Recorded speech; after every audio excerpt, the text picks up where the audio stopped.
Guys, a couple years ago, I made a 2010 USMT versus 2020 USMT to see who would come out on top and really how our players compare to our older generation, our legendary players, and which legendary players could still fit into the 2020 lineup at that time. And I think back then, quite a few players could still make a cut. A lot of the players playing in 2020 were still kind of unproven or kind of, just bursting onto the scene, signing big club deals. Like I think that time Zach Steffens just signed for Man City. So it's just a lot of crazy stuff going on in the U17 world. That was kind of the start of the bubble, where the bubble really started to burst on the scene of U17 fandom and stardom. Of all these star players we have up and coming, like constantly every day there's a new prospect for U17. I could not even imagine this kind of stuff back when I first started this channel.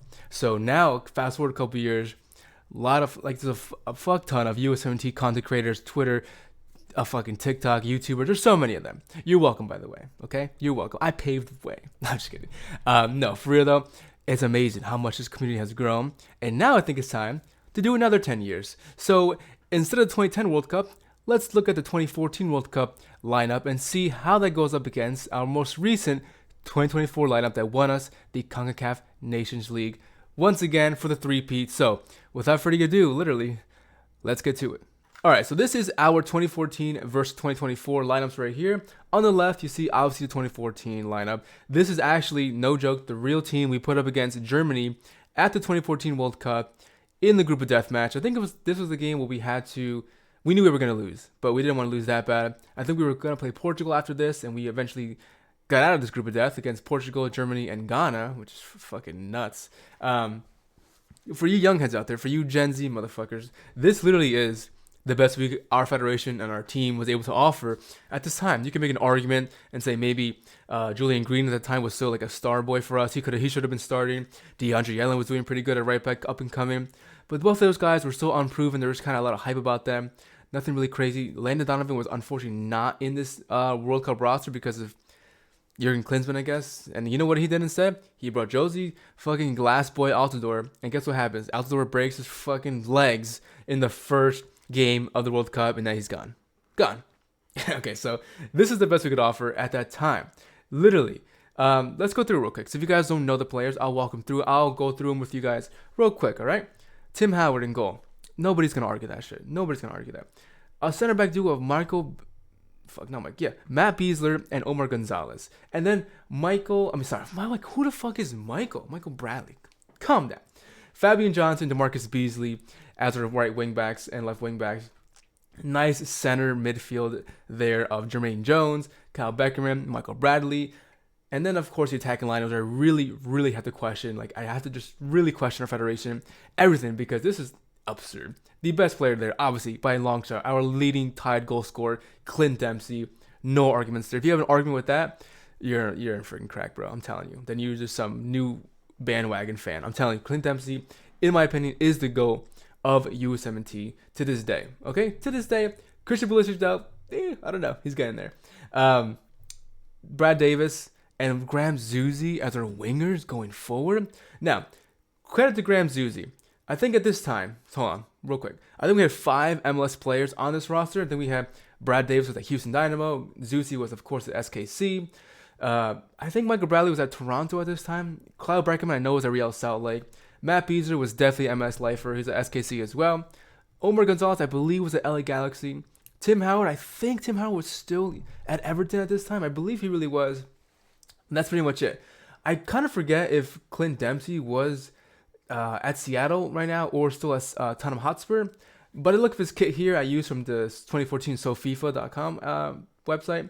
He might still be at Tottenham Hotspur at this time, but probably on the cusp of coming to MLS. So a lot of MLS influence there.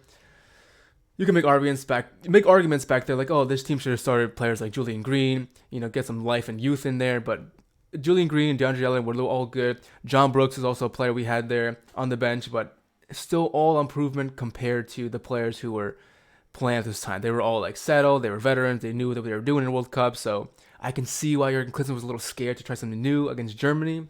I don't know. Whatever. Anyway, who on this 2014 lineup could break into our 2024 lineup? Let's see. I don't got to even go through the 2024 lineup because you guys already know for a fact this is the best we could offer right now. You can swap out Balogun for Haji Wright or Pepe, or Brandon Vasquez, I don't care. Either one of them would still break into 2014 lineup. But what about the 2014 players? I think nobody. I think you can make an argument that maybe Tim Howard could could beat Matt Turner out of his spot, bump him out of goal, and we put prime Tim Howard in there. Would you guys have a problem with that? I don't think so. Honestly, I'd like to see that. I would love to see that. Especially Tim Howard, the kind of guy he was in goal with these players he got in front of him would be freaking amazing to see. Tim Ream's prime is right now. At 2014, I think he was in Bolton. I don't know where the fuck. He was somewhere in the championship, I believe. And he was not the player he is right now.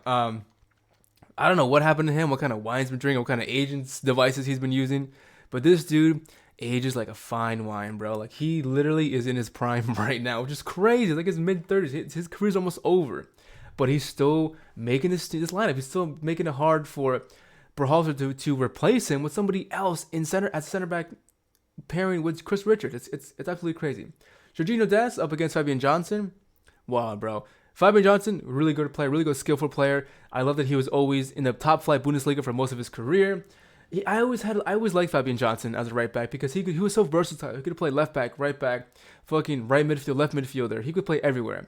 And also could Graham Zusi. You know, at this time, Graham Zusi was also very versatile, playing in center mid, playing on the wings. I think he's ending his career now as a right back at SKC. Crazy versatility. I love to see that. Jermaine Jones and Michael Bradley. Say what you will about them.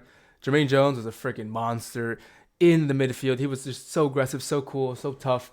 I think definitely more aggressive, shows a lot more power and strength than all three of our guys we have right now in midfield. Like, Tyler Adams is getting there. He looks really good right now. But Jermaine Jones, man, dude, this guy would be a menace to other teams in terms of aggression and trying to win the ball back. He was just, his long shots as well. Oof. That goal he scored in the World Cup. God damn. All right. The attacking line compared to the 2024 attacking line. Guys, look at this. Ain't no way, bro. Ain't no way. Could Clem Dempsey, the biggest question here is, could Clem Dempsey replace Haji Ray and Baloguns as the main striker? I would have to say no. You could make an argument that, yeah, Drew, Clint Dempsey's been proven in Europe. Yeah, he has been. That's why he's my GOAT. He's proven in MLS, proven in Europe way more than Landon Donovan. Now, Donovan may have more accolades in MLS with LA Galaxy, but that's because at the time LA Galaxy was like fucking Real Madrid. They got all the best players, they had all that fucking money, all the hype. And now look at them, bro. Now look at them, okay? Dude, this is it. This is the best we could offer back then. I am so grateful and happy to still be alive to see our USA boys improve year after year after year. Now, the bench for this team, let's look at that real quick. The bench we had for the Usmnt at the 2014 World Cup, we had players like what? Let me just fucking bring it up quick. Jesus, don't look at my stuff. Here we go. We had John Brooks, Timothy Chandler, Bedoya, Mix Discarud as our number 10. Mix Discarud. Jeff Cameron, I believe with that Stoke City. Julian Green, Brad Guzan, trash. Aaron Johansson, Nick Raimondo, Chris Wondolowski, Bottler, and of course a young DeAndre Yedlin. Now, some players here were still involved in USMNT as of late, like John Brooks, DeAndre Yedlin. That's it, right? That's it. But dude, look at this roster we have. I can't believe we brought this kind of team to the World Cup. I can't fucking believe it. It's so weird to see that we actually competed with the likes of Germany and Portugal back in the day. I cannot fathom that. Now, of course, that there is no disrespect for our legends. A lot of the players there to this day are still legends, like I said. Clint Dempsey, Tim Howard, fucking Michael Bradley, Jermaine Jones, DeMarcus Beasley. God, these guys are always going to be forever MVPs, legendaries, Hall of Famers for the USMNT because at that time, they were really the best players we had available. And of course now, most of our players here, obviously, at least a good chunk of the players playing today in this day and age for the 2024 lineup I just had up.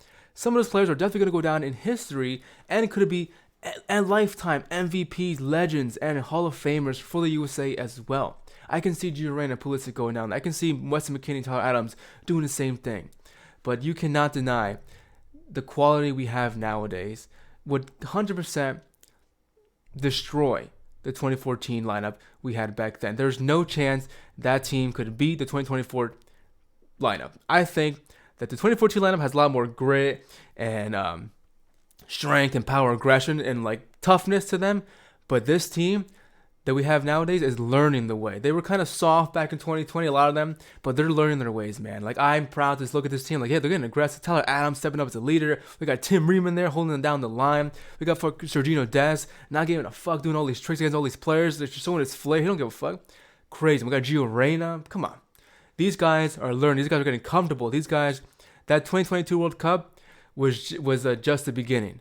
It's literally coming down to the 2026 World Cup. I don't care who's going to be your manager. It's up to the players right now to show up, represent, and see what we can do with this amazing quality and depth we have at our hands for the USA.